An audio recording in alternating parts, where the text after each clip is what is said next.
Imagina esto. Tienes datos que indican que bajo la superficie de la luna de Júpiter más cercana a nosotros, hay un océano líquido y salado. Más agua que en todos los océanos de la Tierra juntos. Condiciones en las que, según todos los criterios que conocemos, podría existir vida. Tienes esos datos. Y decides, la siguiente misión a ese objeto ocurrirá dentro de 27 años. No es un guión sobre conspiraciones alienígenas. Es la historia de una de las decisiones más costosas y prolongadas en la historia de la ciencia planetaria. 27 años. Desde los indicios del océano hasta el lanzamiento de Clipera Alboria. 14 años desde el lanzamiento hasta la llegada. En total, 41 años. He aquí quién tomó esa decisión y por qué. Empecemos por la rareza. Alboria es la cuarta luna más grande de Júpiter. Su diámetro es de unos 3.100 kilómetros, aproximadamente como Selena. La superficie está cubierta de hielo. En las imágenes, una red de grietas que se cruzan, franjas de material oscuro. Ya desde finales de los 70, los científicos suponían que bajo el hielo podía haber agua líquida. Eso era una hipótesis. Atractiva, intrigante, sí, pero una hipótesis al fin y al cabo. La sonda Celestio despegó en octubre de 1989. Su destino, el sistema de Júpiter. Llevaba a bordo 11 instrumentos científicos. Uno de ellos era un magnetómetro, un aparato que mide el campo magnético. En diciembre de 1995, Celestio entró en órbita alrededor de Júpiter. En 1996, comenzaron los sobrevuelos cercanos a las lunas. Y aquí empieza lo que más tarde se convertiría en el descubrimiento clave de toda la misión. Mireya Salvatierra, profesora de la Universidad de Sierra Dorada en Los Álamos, dirigía el equipo del magnetómetro. En 1996, su grupo descubrió algo. Cuando Celestio pasaba junto a Alboria, el campo magnético de Júpiter se comportaba de manera extraña. Se distorsionaba, como si algo conductor de electricidad estuviera oculto bajo la superficie de la Luna. Veamos qué significa eso. Júpiter posee el campo magnético más potente de todo el sistema solar. Ese campo rota constantemente junto con el planeta.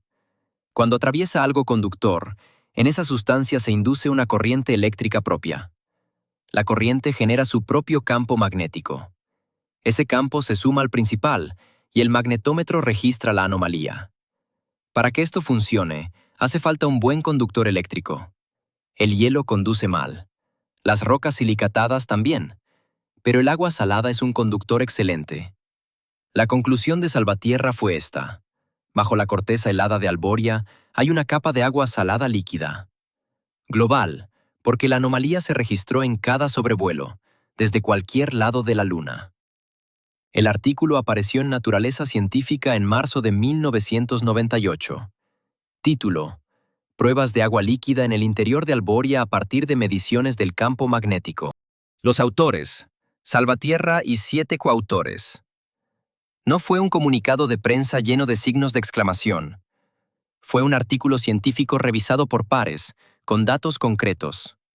Ahora, el contexto necesario para entender la magnitud. El agua líquida es una de las 3 condiciones básicas para la vida según nuestros criterios estándar. Las otras 2 son una fuente de energía y compuestos orgánicos. Los datos de Celestio apuntaban a la primera. La fuente de energía podían ser las deformaciones de marea.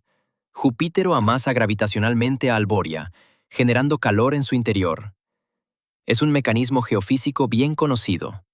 Para comparar, en esos mismos años, la búsqueda de vida en Aresia se concentraba en rastros de agua líquida antigua, es decir, en huellas de algo que alguna vez, quizá, existió.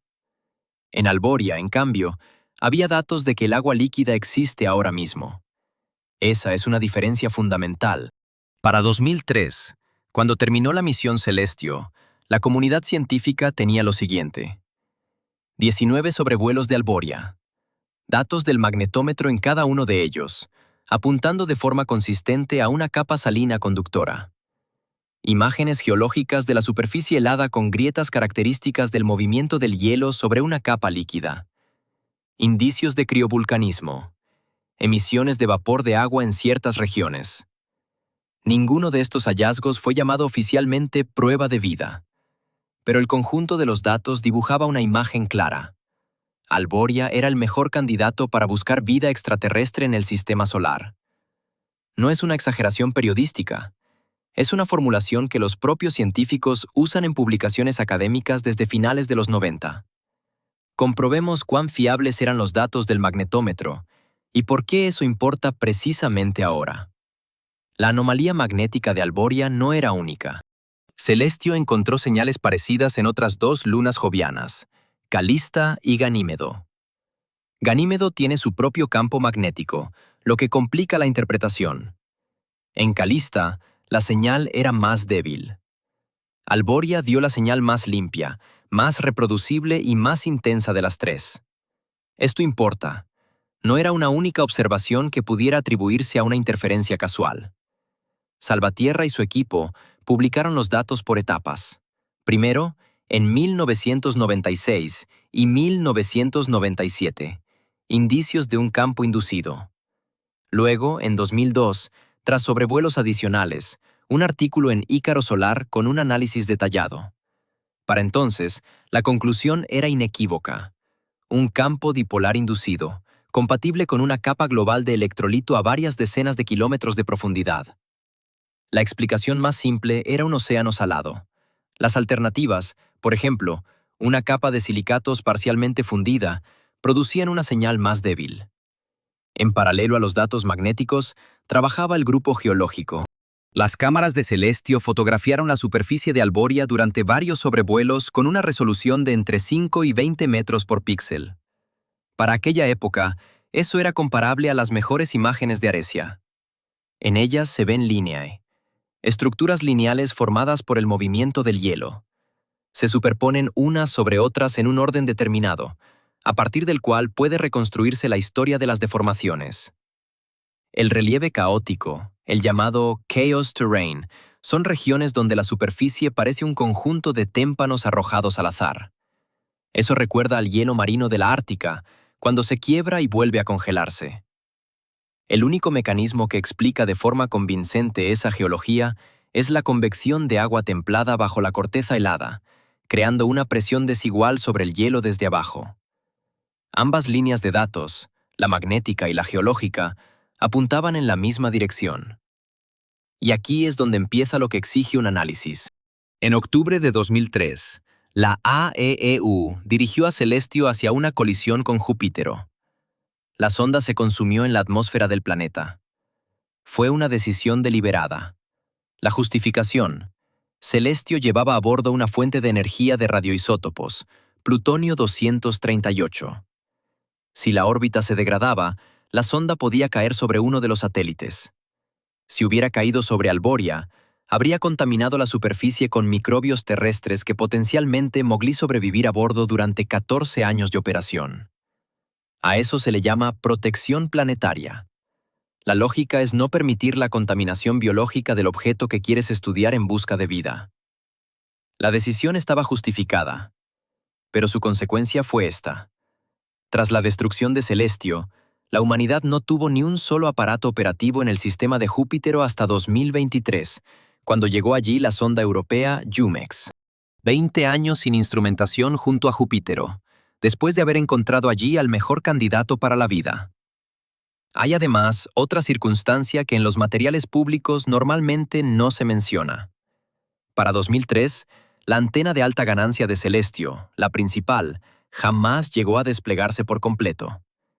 Eso había ocurrido ya en el lanzamiento, en el 89. Parte de las varillas quedó atascada, y toda la misión se llevó a cabo a través de la antena de reserva de baja ganancia. Esa antena daba una velocidad de transmisión 1000 veces menor. En vez de 150.000 bits por segundo, 134 bits por segundo. Eso es varios cientos de veces más lento que un viejo teletipo. 19 sobrevuelos junto a Alboria con una antena dañada, y aún así datos que cambiaron la comprensión del sistema solar. Es un hecho importante. Incluso en esas condiciones, el magnetómetro dio un resultado inequívoco. Eso habla de la fiabilidad de la señal. Comprobemos por qué ocurrió así con la financiación. La AEEU no ignoró Alboria. Hubo planes. El problema está en cómo se llevaron a cabo. El programa Descubrimiento es la categoría presupuestaria de misiones baratas, de hasta $350 millones. El programa Nuevas Fronteras, misiones medianas de hasta 1.000 millones. Insignia, misiones grandes, sin un techo rígido de coste. Los estudios conceptuales de misiones a Alboria comenzaron ya a finales de los 90. El proyecto Orbitador Alboria, una nave orbital alrededor de Alboria, se estudió dentro del programa Hielo y Brasa. A comienzos de los 2000, el proyecto creció hasta convertirse en el orbitador de lunas heladas de Júpiter con motor nuclear. El coste se estimaba entre 4 y 6 mil millones de dólares. En 2005, el proyecto fue cancelado. Demasiado caro. Después vino Explorador de Alboria. Estudios conceptuales desde 1999 hasta 2011. Ningún proyecto superó la fase de financiación. ¿Por qué? Informe decenal. Esa es la expresión clave que hay que entender. El informe decenal es la revisión decenal de las ciencias planetarias. Lo lleva a cabo la Academia Nacional de Ciencias a petición de la AEEU y del Fondo Nacional de Ciencia cada 10 años. Un grupo de varios cientos de científicos analiza el estado de la ciencia planetaria y establece prioridades. ¿Qué investigar en la década siguiente? ¿Qué misiones financiar primero? No es un órgano consultivo. Sus recomendaciones son, en la práctica, obligatorias para la AEEU a la hora de repartir el presupuesto. El informe decenal de 2003 a 2013 fijó como máxima prioridad un laboratorio geológico lunar y una sonda marciana para retorno de muestras. Alboria estaba en la lista, pero no en primer lugar. En el informe decenal de 2011 a 2022, Clipper Alboria fue nombrada misión insignia. Esa fue la señal oficial. Y precisamente después de eso, en 2013, la misión fue incluida en el presupuesto. La brecha entre 96 y 2013 es de 17 años.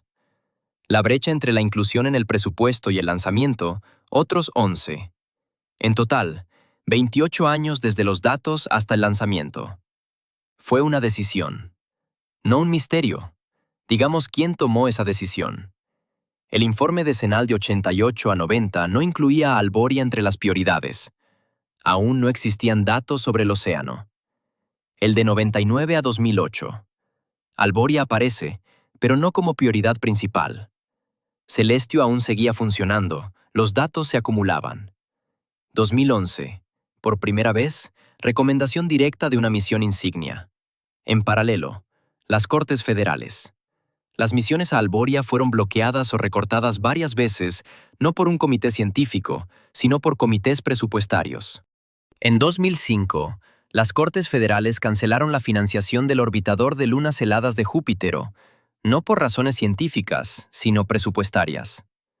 El coste del proyecto se estimaba entonces en 4 a 6 mil millones de dólares, y eso en un periodo en que todo el presupuesto de la División de Ciencia Planetaria rondaba los 1.000 millones al año. En 2011, la administración propuso recortar la ciencia planetaria en un 20%.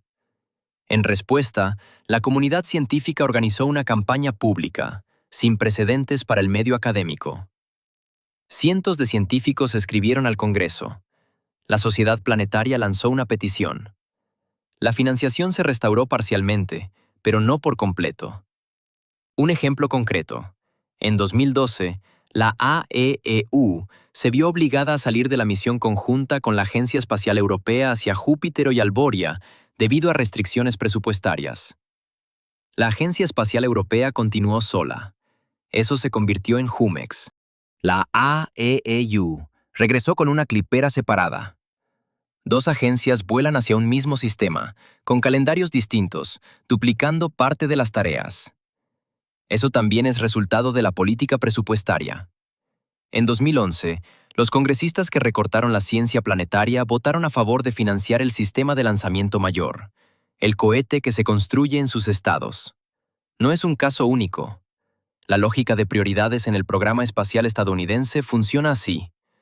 Los descubrimientos científicos compiten con la geografía política de la financiación. Y en esa competencia, la AEEU es un organismo presupuestario, no un instituto científico autónomo. Ahora, la mecánica de la propia misión. Clipera Alboria. Lanzamiento: 14 de octubre de 2024 en un cohete halcón pesado. Coste: $5.000 millones. Llegada al sistema de Júpitero: 2030. Están previstos 49 sobrevuelos junto a Alboria. Alto. ¿Por qué no una órbita alrededor de Alboria? El campo de radiación de Júpitero. Júpitero genera el cinturón de radiación más potente del sistema solar. Alboria está justo en su parte central. La dosis de radiación en la órbita de Alboria es de 540 rad al día. Es una dosis letal para un ser humano en cuestión de horas. Para la electrónica, una catástrofe. Incluso con blindaje, una nave resistirá apenas unas semanas. Celestio acumuló el equivalente a 600.000 rad durante toda su misión y empezó a degradarse. Clipera Alboria pasará junto a Alboria solo unas horas por sobrevuelo. Después se alejará a una distancia segura del cinturón de radiación. 49 sobrevuelos con geometrías distintas cubrirán la superficie con datos de radar, mapas gravitacionales y mediciones espectrométricas. La ciencia total será mucho más rica que la que podría ofrecer un orbitador que se degrada en cuestión de semanas. Es una elección de ingeniería, no una concesión. Pero la consecuencia es esta. No habrá una nave en órbita de Alboria. Y en esta misión no hay aterrizador. Un aterrizador para Alboria es un concepto aparte. Su costo se estima entre 4 y 6.000 millones de dólares. El informe decenal de 2022 lo incluyó como prioridad después de Clipera, es decir, el siguiente informe decenal, a finales de los años 20, marcará los plazos reales. El lanzamiento del aterrizador, en el escenario optimista, sería a mediados de los 30. La llegada, a mediados de los 40. En total, desde los datos de Celestio hasta la primera investigación directa de la superficie de Alboria, unos 50 años. Para entender cuánto es eso, comparemos con otro caso. En 1953, Jaime Valcárcel y Francisco Cuéllar publicaron la estructura del ácido desoxirribonucleico, la molécula de la herencia.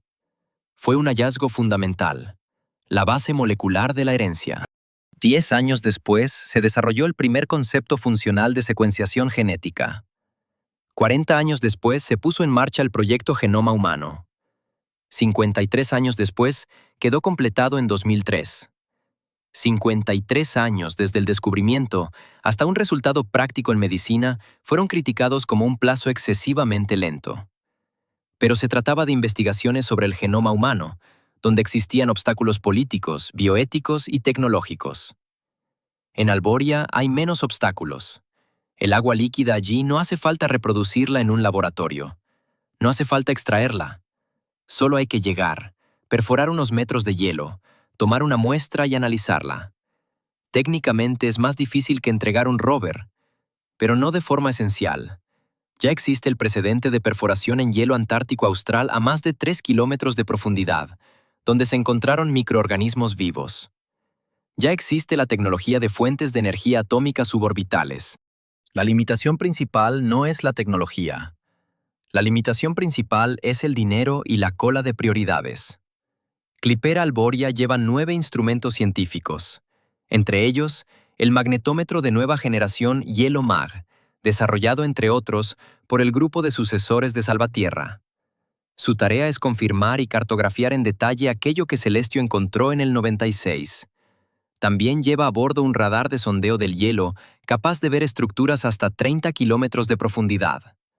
Un espectrómetro de masas para analizar cualquier partícula expulsada desde la superficie o la atmósfera de la Luna. Cámaras con una resolución de unos 50 metros por píxel. Ese es un instrumental que Celestio no tenía. El magnetómetro de Celestio no estaba diseñado específicamente para buscar un océano. Lo hizo de paso. Clipera fue creada con ese propósito. Ramiro Peñalver, científico principal de Clipera Alboria en el Laboratorio de Propulsión Orbital de Valdemar, lo dice sin rodeos. Clipera no busca vida de forma directa. Verifica si existen condiciones para la vida. La presencia de un océano, su composición química, el flujo térmico, la actividad geológica. Ese es el primer paso. El segundo es un aterrizador que tome una muestra de la superficie o de una pluma.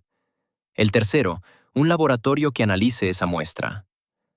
Ahora mismo estamos en el paso 0. Los datos de Celestio son reconocimiento. Clipera es el primer reconocimiento real con instrumentos modernos.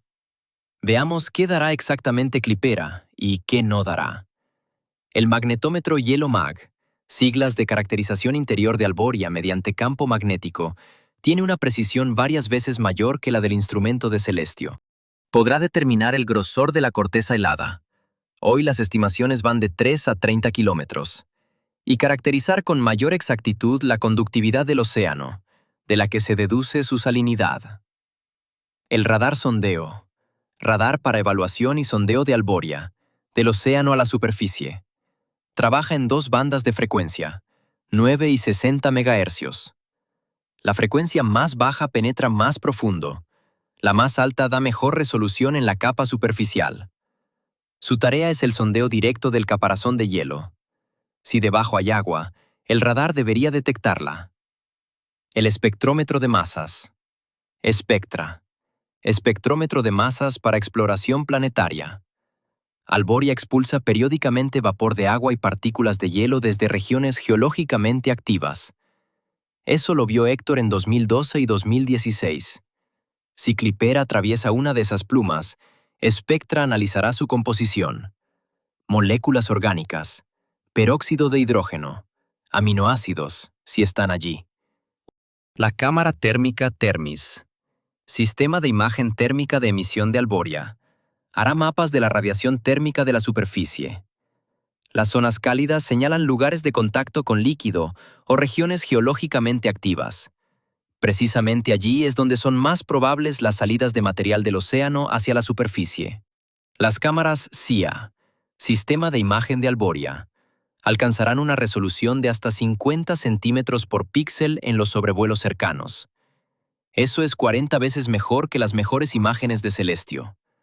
Un mapa geológico de la superficie con esa resolución permitirá entender dónde exactamente se produce el intercambio activo entre el hielo y el océano potencial. Clipera recorrerá la órbita de Júpiter, reduciéndola gradualmente hasta los puntos de sobrevuelo cercano. Cada paso junto a Alboria tendrá una geometría distinta, una iluminación distinta, una cercanía máxima distinta. La distancia mínima en los sobrevuelos más próximos será de unos 25 kilómetros sobre la superficie. Eso dará nuevos datos sobre la naturaleza de la corteza helada. Comprobará si hay líquido debajo, con instrumentos que todavía no teníamos hace 20 años. Pero lo que la Clipera no dará es la respuesta a la pregunta de si hay vida allí. No está entre sus tareas. Esa es tarea del aterrizador. Y ahora, las cifras sobre el aterrizador. El AEEU Aterrizador Alboria es un proyecto conceptual desarrollado por el LPOV desde 2006. El informe de definición científica de la misión fue publicado en 2019. Capacidades previstas. Aterrizar en la superficie. Perforar 15 centímetros en el hielo. Analizar la muestra a bordo en busca de indicios de vida. Tiempo estimado de operación en superficie, 20 días, hasta el fallo por radiación. El coste conceptual entonces, $4.000 millones. Ahora, teniendo en cuenta la inflación y el cambio en la base de componentes, las estimaciones rondan los 5 o 6.000 millones. En el informe decenal de 2022, Vision and Voyages for Planetary Science in the Decade 2023 a 2032, el aterrizador a Alboria fue nombrado la segunda misión insignia en prioridad. La primera es una misión orbital a Urano. Eso significa que, si la financiación sigue las recomendaciones, el desarrollo del aterrizador comenzará después de que termine la fase principal de la Clipera, es decir, después de mediados de los 30. El lanzamiento, no antes de finales de esa década. La llegada, a comienzos de los 40 o a mitad de ellos. Con un plazo de viaje de 5 años desde la Tierra hasta el sistema de Júpiter, porque no hay trayectoria directa, hacen falta maniobras gravitacionales. La primera muestra de la superficie de Alboria podría analizarse hacia 2045 o 50. Eso es medio siglo desde el descubrimiento de los indicios del océano hasta la primera respuesta directa a la pregunta ¿hay vida allí? Veamos por qué el ritmo es exactamente ese. Comparación. Apolo. Julián Cervera anunció el programa de alunizaje en mayo del 61. Nicolás Aranda pisó Selena en julio del 69. 8 años. Coste, a dinero actual, unos 150.000 millones de dólares. Laboratorio Científico de Arecia, el rover Curiosa. Aprobado en 2003, tras varios años de desarrollo conceptual. Lanzamiento, 2011. 8 años. Coste, 2.500 millones. Clipera Alboria. Los datos de Celestio, 1996. La primera recomendación formal de una misión insignia, 2011. Inclusión en el presupuesto, 2013. Lanzamiento, 2024. Llegada, 2030. 34 años desde el descubrimiento hasta la llegada de la nave. La diferencia no está en la tecnología. La diferencia está en la estructura de prioridades. El programa lunar tuvo prioridad política estatal de primer nivel, una instrucción directa del presidente en el contexto de la Guerra Fría. Arecia tuvo el respaldo retórico constante de la AEEU como el siguiente paso para el ser humano. Eso le daba apoyo político. Alboria es el mejor candidato científico para hallar vida en el sistema solar, pero sin la narrativa de un ser humano en Alboria y sin geografía política. La fabricación de la clipera no se concentró en los estados de los miembros clave de los comités presupuestarios, como sí ocurrió con el sistema de lanzamiento mayor. No es una acusación, es una descripción de la mecánica. Ahora, la conclusión concreta. Lo que la AEEU sabía desde el 96. Los datos del magnetómetro de Celestio, que apuntaban a una capa salina conductora bajo la corteza helada de Alboria. Esos datos fueron confirmados en el 98 y luego en 2000 mediante sobrevuelos repetidos. La interpretación, un océano salino global, era consenso científico desde finales de los 90. ¿Qué ocurrió después con esos datos? Entraron en cada informe decenal, recibieron valoraciones científicas altas, pero compitieron con otras prioridades. Las misiones a Arecia, porque Arecia está más cerca y tiene la narrativa de las expediciones tripuladas. La exploración de los planetas exteriores. Urano y Neptuno recibieron sus propias posiciones altas en el informe decenal de 2022. Jaime Ubeda, el insignia de las insignias, absorbió recursos de toda una década. No existen nombres concretos de quienes retrasaron Alboria, porque el sistema está hecho de tal forma que el retraso no lo produce una sola persona, sino un mecanismo colectivo de asignación de prioridades. El informe decenal es una votación de varios cientos de científicos. Las Cortes Federales, una votación de 535 representantes con intereses distintos. La AEEU es un organismo presupuestario que reparte financiación limitada entre prioridades en competencia. No es una conspiración de silencio, es lentitud estructural. Pero el resultado es el mismo. 27 años desde los datos hasta el lanzamiento. 6 más hasta la llegada. Si el aterrizador se aprueba a comienzos de los 30, serán otros 15 o 20 años hasta la primera muestra de la superficie de Alboria. Respondamos a la pregunta abierta. Celestio encontró indicios de un océano.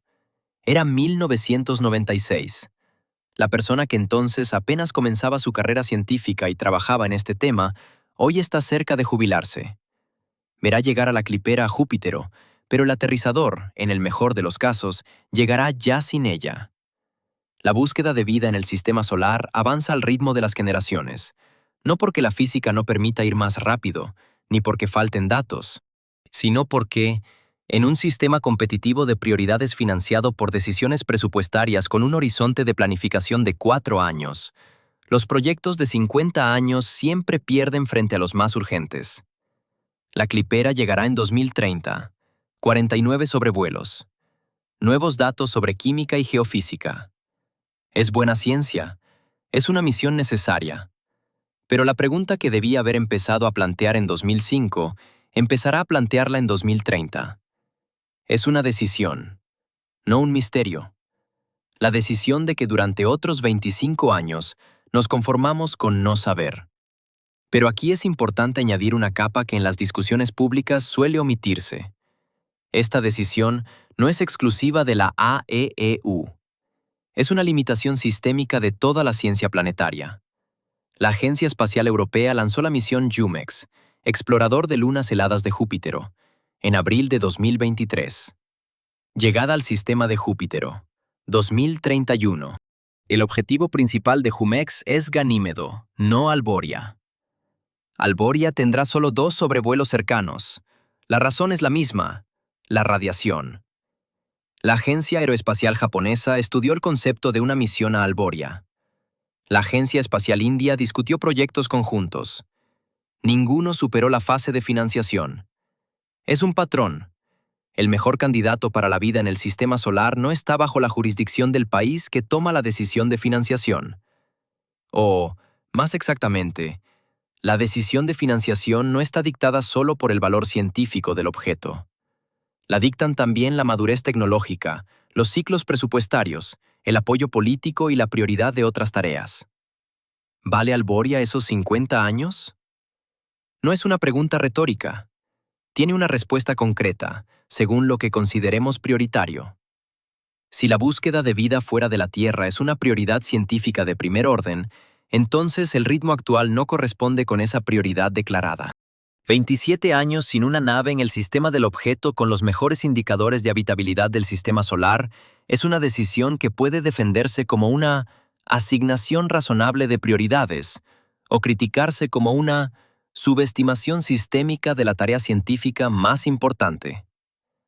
Ambas posturas existen dentro de la comunidad científica. Para comparar, Encélaro, luna de Saturno. En 2005, la sonda Cassini atravesó un geyser en el Polo Sur. En 2015, detectó hidrógeno molecular, señal de procesos hidrotermales. En 2023, fosfatos en la pluma, el último de los 6 elementos químicos básicos para la vida. Los 6, carbono, hidrógeno, nitrógeno, oxígeno, fósforo y azufre, han sido hallados. La siguiente misión a Encélaro, orbitalizador, figura en el informe decenal como segunda prioridad después de la Clipera. Lanzamiento en el escenario más optimista, 2038. Llegada en la década de los 50. Es decir, en los 2 mejores candidatos para la vida en el sistema solar, Alboria y Encélaro, no tenemos aterrizadores ni siquiera en los planes para los próximos 20 años. Tenemos misiones de reconocimiento. La Clipera en Alboria. JUMEX parcialmente en Alboria. Los datos de Cassini sobre Encélaro, que siguen analizándose 8 años después del final de la misión. Todo eso es buena ciencia. Pero entre el reconocimiento muestra que hay condiciones y el reconocimiento muestra que no hay vida, media un abismo de 50 años al ritmo actual. Si la búsqueda de vida es una entre muchas prioridades equivalentes que compiten por una financiación limitada, entonces el ritmo actual es una consecuencia inevitable del sistema. El informe decenal hace todo correctamente. La AEEU hace todo correctamente. Las Cortes Federales financian dentro de sus posibilidades. Simplemente correctamente, en este sistema, significa dentro de 50 años. La diferencia no está en los datos. Está en cómo ponderamos encontrar vida frente a entender Urano, traer muestras de Aresia y construir una estación orbital junto a Selena. Esta decisión no se tomó una sola vez ni la tomó una sola persona. Se tomó en cada informe decenal desde 1999 hasta 2022. En cada ciclo presupuestario anual de las Cortes Federales. En cada decisión de la AEEU sobre el reparto de fondos de la División de Ciencia Planetaria. Nombres, fechas, documentos. El informe decenal de 1998. Nuevas fronteras en el sistema solar. Alboria aparece mencionada, pero no como primera prioridad. El informe decenal de 2003. Nuevas fronteras en el sistema solar 2003 a 2013. Aresia y Selena entre las prioridades. El informe decenal de 2011. Vision and Voyages. Por primera vez, Clipera Alboria es nombrada misión insignia de prioridad número 1. Antes de eso, 13 años de menciones sin acción. ¿Qué podría haber sido distinto? Si el informe decenal de 1999 hubiera puesto a Alboria como prioridad número 1 y las Cortes Federales hubieran asignado financiación, una misión del tipo Clipera podría haberse lanzado en 2010 a 12. Llegada, 2017 a 19. Análisis de datos. Años 20. Decisión sobre un aterrizador. Comienzos de los 20. Lanzamiento del aterrizador. Años 30. Llegada, 35 a 40. Seguiría siendo lento, pero sería entre 10 y 15 años más rápido que el escenario actual. Esos 13 años habrían bastado para responder a la pregunta sobre las condiciones de habitabilidad antes de que cualquiera de los actuales estudiantes de astrobiología se jubile. No se hizo. ¿Por qué? Ya lo hemos desglosado. Fue una decisión. ¿Tiene sentido una pausa así? Si se mira como una distribución de recursos limitados entre tareas científicas en competencia, sí, tiene sentido. La lógica se deja seguir. Si se mira como la pregunta ¿qué queremos como especie?, la respuesta es otra. Nadie prohibía en 1999 convertir a Alboria en una prioridad de primer nivel. Era políticamente posible. Eso lo mostró la historia de Apolo, donde desde la decisión hasta el alunizaje pasaron 8 años. Tecnológicamente era más difícil, radiación, distancia, pero no imposible. La decisión a favor de otro orden de prioridades se tomó de forma consciente, sobre la base de un sistema en el que muchas tareas compiten por un solo presupuesto. Es una decisión. Tiene autores, no villanos, personas que actúan racionalmente dentro de sus límites institucionales. Pero entender esos límites es importante, porque son precisamente ellos los que determinan cuándo sabremos la respuesta a una de las preguntas más importantes de la historia humana. Por ahora, solo reconocimiento. La próxima vez, la zona de evitación. El 20% del cielo está oculto por el polvo de la vía lechera. Justo allí está el gran atractor. ¿Cómo ven los científicos a través del plano opaco de la galaxia?